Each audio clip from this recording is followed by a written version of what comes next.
Council clarifies water hose incident. Ministry of Defence assures that Sarawak's safety a priority. And government is committed in best strategy in addressing issues on SULU claims. Those are the headlines for tonight. Good evening, everyone. You're me, Douglas Elliott, and this is TVS Nightline.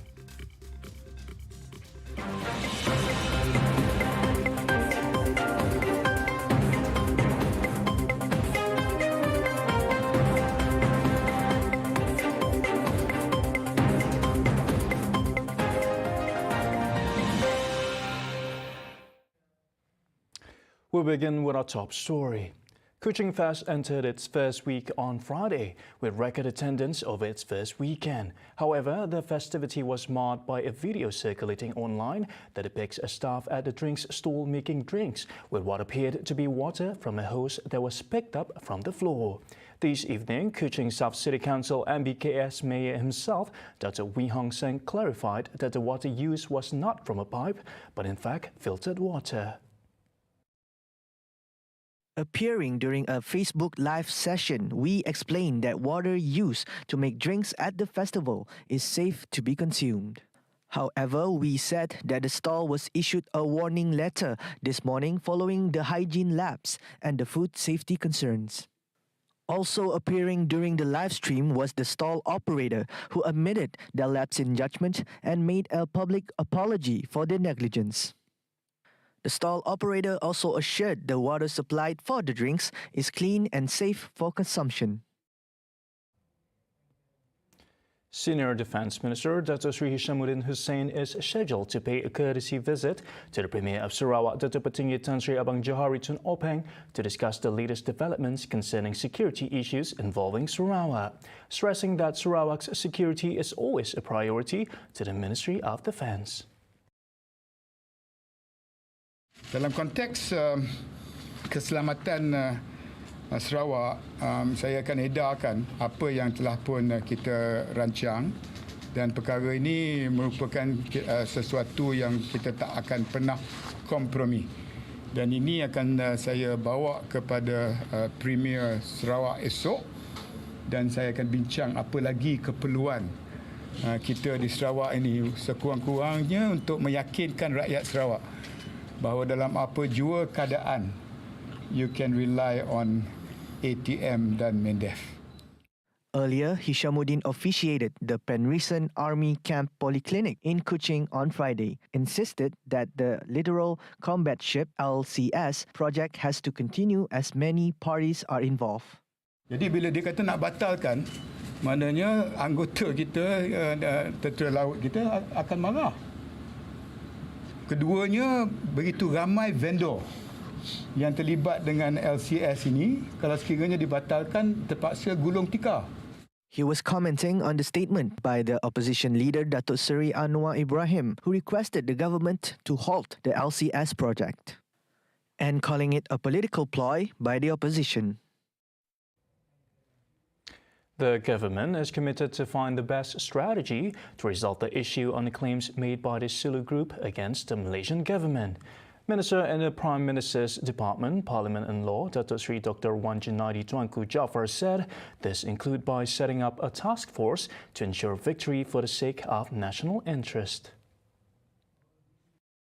According to him, the task force held its first meeting on August 3rd, which discussed legal action that had been taken by the Malaysian government in Spain and France to deal with the claim, as well as the issue on the payment of $5,300 Malayan a year. Wan Junaidi said the final award issued by the Paris Arbitration Court last February 28 did not touch on the issue on the Sabah claim or the sovereignty of the state by the SULU group, adding that the task force also took note of the appointment of Dr. Gondoza Stampa as arbitrator, and all procedural actions taken by him had been revoked based on the decisions of the High Court of Madrid dated June 29, 2021. He said the government had also applied to revoke the final award issued by Dr. Stampa last February 28 and to stay in enforcement of the final award in the French court.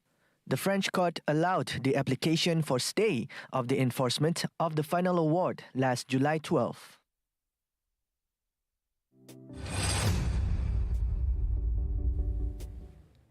Right. Those who tested positive for COVID-19 and are undergoing self-isolation at home are encouraged to go to the nearest health center to check if they are eligible for the prescription of oral antiviral pill Paxlovid. Sarawak Deputy Premier Dato Sri Dr. Sim Kui Hian said Paxlovid is now available in both private and public health facilities in the state. Dr. Sim, who is also the State Public Health, Housing and Local Government Minister, said many people now are choosing to self-isolate at home than to seek treatment at medical centers. Adding that the oral medication should be taken in the early stages of illness to prevent symptoms from progressing. The idea is take it very early so that you remain in category 1 and not proceed to category 2, 3, 4. So I encourage you, please still go to the nearest clinic so that to see whether you are eligible for Paxlovid, which is an oral anti-COVID medication. Back in April, the Ministry of Health Malaysia allocated Sarawak with 2,400 doses of Paxlovid, with the state government intends to purchase additional doses to complement the numbers. Since 1988, the Ministry of Education has taken steps to open up opportunities for students with learning difficulties to study in schools under the Special Integration Education Program. Minister of Women, Childhood and Community Wellbeing Development, Dato Sri Fatimah Abdullah, supports the idea as it can nurture empathy among students from an early age, thus creating a caring and attentive society in Sarawak. Fatimah said since Sarawak is working towards the goal of becoming a developed state by 2030, emphasis must also be placed on nurturing the younger generation to become noble human beings. For an example, empathy must be nurtured to ensure our youth grow to become more understanding and respectful towards those with disabilities. For those who are disabled, for the children who are disabled, when they are integrated with normal children, they are able to learn faster rate compared to if they are separated. And it is also beneficial for the normal children. In the beginning, they may look at these disabled children differently, might treat them differently. But as time goes by, as they get more familiar with children who has different abilities or children with special needs, then they can become more empathic. In that regard, Fatimah Abdullah is honored that the Chinese primary school has started this special education class for integration in hopes that the children will have a sense of empathy when they grow up. I still remembered vividly that a parent was in tears when a group of us had our first dialogue in the office of our association in that afternoon. I knew then that there was such a great demand for this special education integrated program in our community. And through this effort, the concept has received many positive feedback and support from several committee members and school principals. Jonathan Chai thanked the Federal Ministry of Education and the Sarawak State Department of Education for the swift approval, the strong support and the sponsorship of the school board, and more importantly, the trust and support of the school principals and teachers. The school also plans to apply for an additional 2 classes in the special needs program next year to accommodate more special needs students. Women, Childhood and Community Wellbeing Development Minister Dato Sri Fatimah Abdullah welcomes the federal government's effort in coming up with a blueprint and committee to tackle homelessness in the country. She said while the homeless issue in Sarawak differs from that of Peninsular Malaysia, Fatimah regarded it as a complement to Sarawak's own committee formed back in 2019.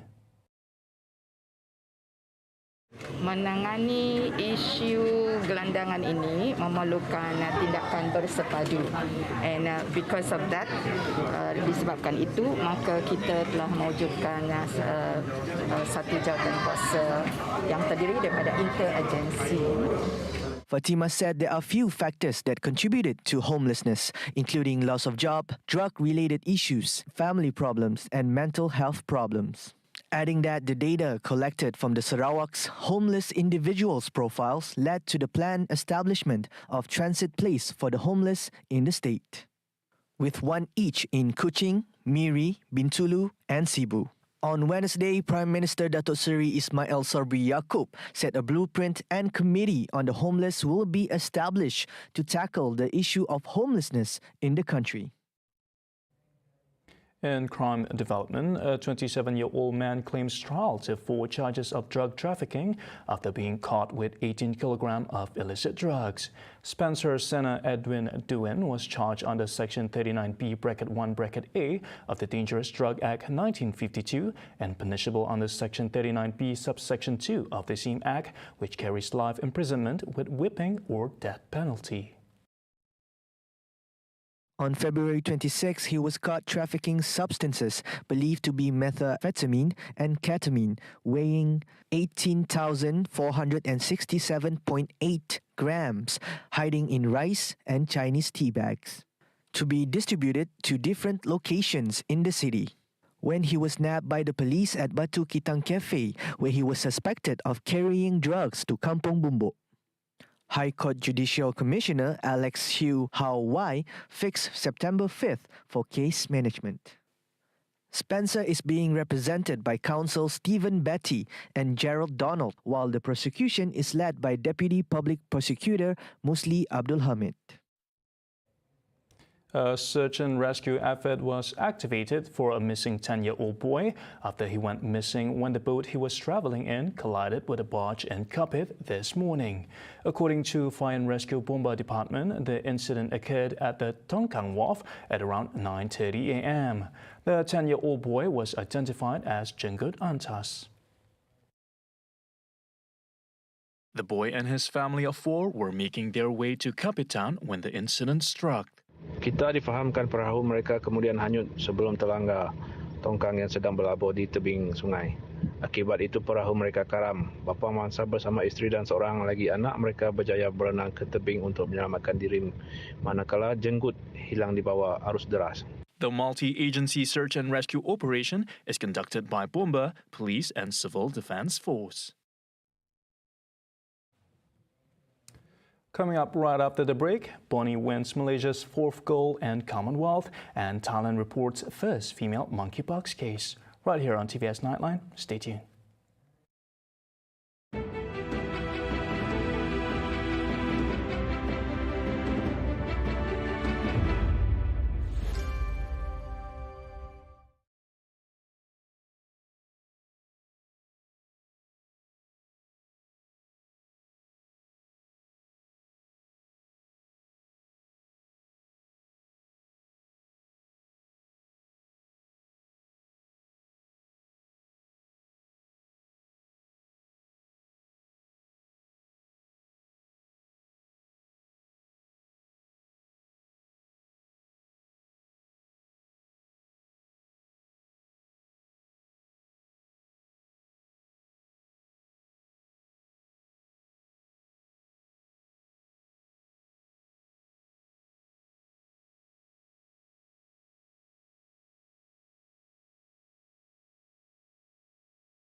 You're watching TVS Nightline. With more rights under the Malaysia Agreement 1963 being reclaimed by the state government, the idea of Sarawak's own sovereign wealth fund may just materialize, if not sooner than later. This idea has been mentioned by the Premier of Sarawak, Datuk Petinggi Tan Sri Abang Johari Tun Openg, many times. But before it could be set up, Sarawak will need to have a stable surplus of revenue. Fortunately, Sarawak is already on the right track, earning 2.9 billion ringgit from the sales of Sarawak's petroleum products on top of oil royalty from Petronas. We are in the stage of proposal and studying and looking into it. So if this can be done, then the future generation, our future generation will have huge amount of reserve and money for us to develop the state. So we don't have to worry about the money, if we have this sovereign fund. I think that's why it's very important. And that's why the pursuance of our rights under MA 63 is very crucial. If we are successful in this, if we have a representative in LHDN, which we will have, we have presented our names to the federal government, still waiting for their reply and respond. If all these are in order, and we have additional money, we have surplus, we can form the sovereign fund. It is it's a generation of wealth, getting more wealth for the future of the country. Under Article 112D of the MA 63, Sabah and Sarawak are entitled to receive a special annual grant from the federal government as a recognition of equal status forming the Federation of Malaysia. Hence, Hasida stated that the amount of the special grant allocated should be based on a formula, which the Sarawak government has proposed through its State Financial Secretary, SFS. This is to determine a fair, reasonable and equitable amount to the federal government. So under Article 112D, the special grant given to us every year must be reviewed every 5 years. Tapi, sadly, was never reviewed since 1969. Baru di-reviewed recently. Yeah? So the review of how to review the grant, we are telling the federal government, you cannot review or give extra to us at your whim and fancy. Up to you, how you want to give. We are telling the federal government that we are giving them a special formula on how to calculate the review, the amount to be the extra amount to be given to Sarawak. The special formula we have submitted to the federal government. Tapi until now, we have not received any feedback from them. So we hope that they will accept our special formula. And this formula is important so that the extra money to be given under special grant is something that is reasonable, something that is equitable, that is fair to Sarawak. And the formula also takes into account the financial position of federal government. We are very fair. Apart from the proposed formula, the state government need to have a representative in the Inland Revenue Board to ensure the state receives the right amount of its annual special grant. Being on board on the IRB would also ensure Sarawak is consistently informed with the country's generated revenue and the amount the state will receive. In order for us to know the financial position of the federal government, we have to have a representative in the LHDN board. This is why this is very important.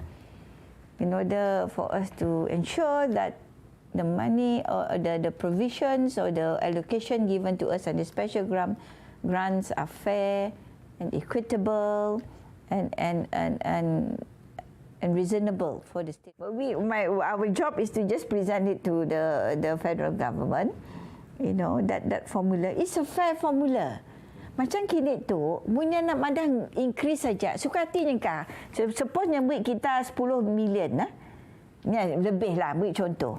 Okey, kami nak increase kata. Kami increase kepada 13 million. Apa asasnya increase ya? You must have a basis to increase. So the basis is a formula yang mau ada. And that is why it's important for us to have representative in LHDN. LHDN is a board where from there we know how much the country revenue is. How much revenue from Sarawak. So if we know that, then the formula will be better. Isn't it? So kita tahulah berapa untung Malaysia ni, berapa yang nak ambil in Sarawak, at least we know. So it will be better and reasonable and more fair to Sarawak and also federal government. Now on to sports. National powerlifting ace Boni Bunya Gustin lived up to expectations by winning the men's below 72 kilogram gold medal in Birmingham 2022 Commonwealth Games at the National Exhibition Centre earlier today. With his win, Malaysia have now won 4 gold medals, just short of 2 gold medals to meet the 6 gold medal targets at the ongoing Commonwealth Games. Boni, who clinched gold at the Tokyo Paralympics last year, successfully lifted a new Games record of 220 kilogram en route to creating history as the first Malaysian to win the powerlifting event at the Commonwealth Games. England's Mark Swan settled for silver with a 202 kilogram lift, while Nigeria's Nnamdi Innocent took bronze with a lift of 190 kilogram. When met by reporters, the Sarawakan athlete admitted that before the Games began, he was quite concerned that he would not be able to meet the gold medal target set for him. When asked why he did not continue with his lifts to break his world record of 230 kilogram, Boni said he did not want to take any risk as he has yet to fully recover from a shoulder injury. He is also happy that his gold medal feat at the Commonwealth Games sees him add to his collection of titles on the world stage, having also emerged triumphant in the Paralympics and the World Championships. Meanwhile, Minister for Women, Childhood and Community Wellbeing Development, Datuk Sri Fatimah Abdullah, lauded Boni's win as an inspiration to other para-athletes. She said his achievement, together with another para-athlete Muhammad Adib Iqbal Abdullah, at the 11th ASEAN Para Games in Indonesia will serve as a source of motivation for local Sarawakan athletes to perform at the Sukma Para Games in Kuala Lumpur from November 1st to 6th. Prime Minister Datuk Sri Ismail Sabri Yaakob also congratulated the powerlifting athlete, saying that his gold made the country proud.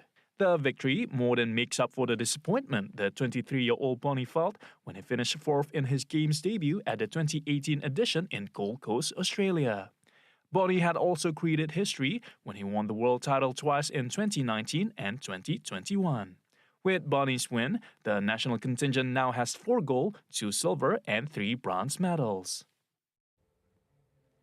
National diving queen and sensation Datuk Pendelala Rinong failed to perform her best, finishing 11th out of 12 divers in the women's 10-meter individual event at the Sandwell Aquatic Centre. Pendelala started off quite well on the first and second jump by receiving 63 points and 66.70 points each. However, the 29-year-old athlete's performance flopped in the middle of the event by scoring the lowest point collection in the 4th jump with 33.60 points. After finishing 5 rounds, Pendelala settled for an overall score of 260.90 points. Lompat tak okey sangat lah. Then I also a little bit sedih lah sebab I tak boleh perform as my usual. Usually datang sini pun agak rush, jadi saya agak ada sikit jet lag, ada sikit penat. Tapi saya today perform pun tak seperti yang selalunya, tapi as usual lah. Kadang-kadang hari you, kadang-kadang bukan hari you. Dan hari ni bukan hari saya lah. Saya akan cuba untuk buat yang perbaiki kesilapan yang seperti hari ini, dan saya akan cuba untuk buat lebih baik untuk event saya seterusnya dengan Davita Sabri. With the home ground advantage, the host athlete Andrea Spendolini-Siriax and Lois May Tolson bagged gold and silver, while the bronze went to the Canadian diver Kaylee Sierra McKay.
Welcome back. A 22-year-old Thai woman has tested positive for monkeypox and becoming the kingdom's first monkeypox case involving a woman. Officials said the woman developed symptoms including fever and a rash on her body on July 29, adding that the woman had visited night spots in Bangkok before she fell sick. The woman sought treatment at a hospital on Wednesday and is currently receiving treatment at an infectious disease institute. To date, Thailand has reported 4 confirmed monkeypox cases, with the first reported cases on July 18.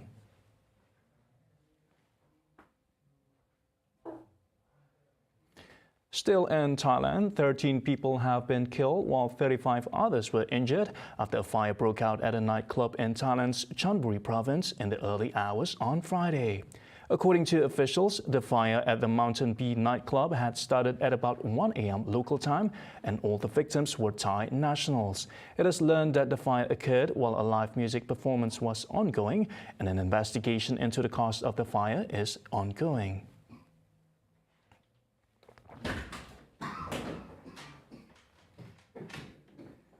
IRIS, or the Internet Radio Islamic Sarawak, was first introduced in 2020 and is the first of its kind in Sarawak. It's a one-stop channel for anything related to Islam, be it sermons, laws, or other insightful discussions for Muslims of all ages. Tomorrow on Sejahtera Asia, hosts Alexan and Jonathan Deng will be joined by guest Haryati Mohammed, head of Sarawak's State Mosque Welfare Trust Board for Publicity and Communication, and IRIS's Public Relations Assistant Farah Farina Hussain, 7:45 a.m. only on TVS Astro Channel 122 and My Free View. See the world closer with TVS as we bring you the latest news updates, both locally and internationally, just a click away by heading on to our website TVSTVMY or follow us on our social media. And that's all the time we have for TVS Nightline tonight. I'm Doug Salit. Thank you for watching and have a good weekend ahead.